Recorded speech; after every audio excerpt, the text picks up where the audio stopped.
Hi sir, ma'am. Magandang hapon po. Hapon po ma'am, I'm Mr. Jollibee. Ano pong order niyo ma'am?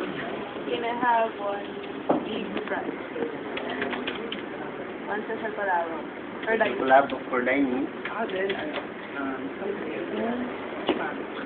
Sampung piso, tatlong large po.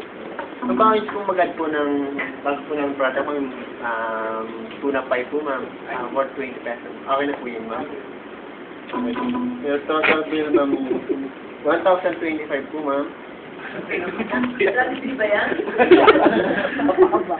Ay, 1,500 ma'am. First change ma'am, 475.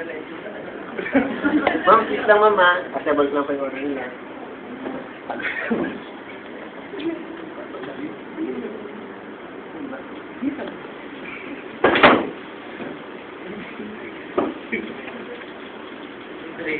Double check ko lang ma'am yung order nila.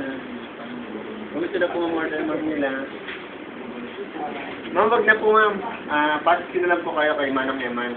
Manong Eman! Yes sir! Ma'am, enjoy your meal ma'am. Balik po sila.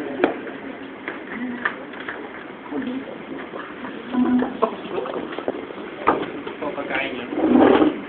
Enjoy your meal.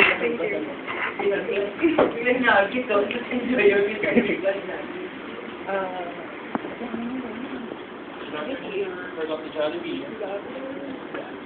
Sir, good afternoon. Magandang hapon po. Ano pong order nila, sir?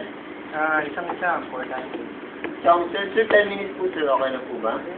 Masyadong matagal yun. Pasensya na po, sir, kasi niluluto po pa kasi yung pati po nun eh. Hindi po kasi available yung pati. Sir, bago gusto po mag-dinner chop na lang po. The same lang po siya, sir. Pero mas maliit lang po siya ng konti. Pero you can order too, sir. Pero almost ano na lang din po, sir. Same lang po talaga siya, sir. Okay. Sige, dinner chop na lang. Dinner chop na lang, sir. Okay, sir. Dito, sir. Sir, 65 pesos po lahat, sir. Ay, si Bernardo, sir. Dito po change kami nila, sir. Lahat siya, assemble lang, sir.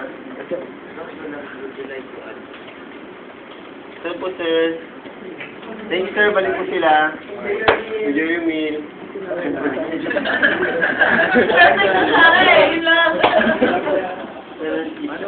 Ayan, explain ko lang kasi. Usually kasi nangyayari lang din sa Jollibee. Meron kami policy na sinusunod. From the end,